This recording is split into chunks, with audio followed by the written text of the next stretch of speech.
Higit 500 patay at sugatan sa pagbaha sa Afghanistan at Research Institute sa South Africa nagsasagawa na ng clinical trial para sa bakuna kontra tuberculosis. Si Joy Salamatin sa sentro ng balita.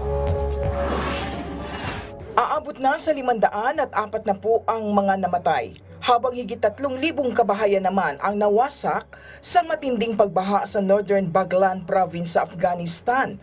Ayon sa United Nations, karamihan sa mga nakaligtas ay wala nang babalikang tahanan at wala na ring makain. Sa ngayon, nagbigay na ng emergency food assistance ang World Food Program sa mga survivor.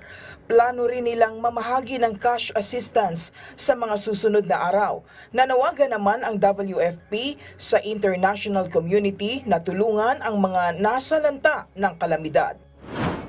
Nagsagawa ng closed-door talk sa Switzerland ang mga opisyal ng Estados Unidos at China hinggil sa mga usaping panseguridad tungkol sa artificial intelligence. Dito ay pag-uusapan ng dalawang bansa kung paano babawasan ang panganib dulot ng AI. Ayon naman sa isang opisyal ng US, nais ng US State Department na gumawa ng commitment ang China at Russia na ang AI ay hindi gagawa ng desisyon pagdating sa nuclear employment. Nagsagawa ngayon ng clinical trial ang isang research institute sa South Africa para sa bakuna kontra tuberculosis.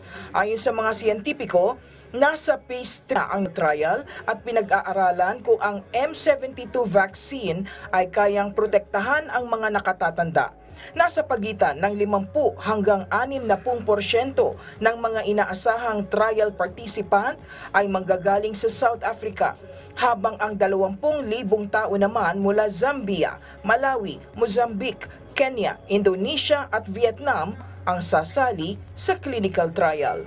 Joyce Salamatin para sa Pambansang TV sa Bagong Pilipinas.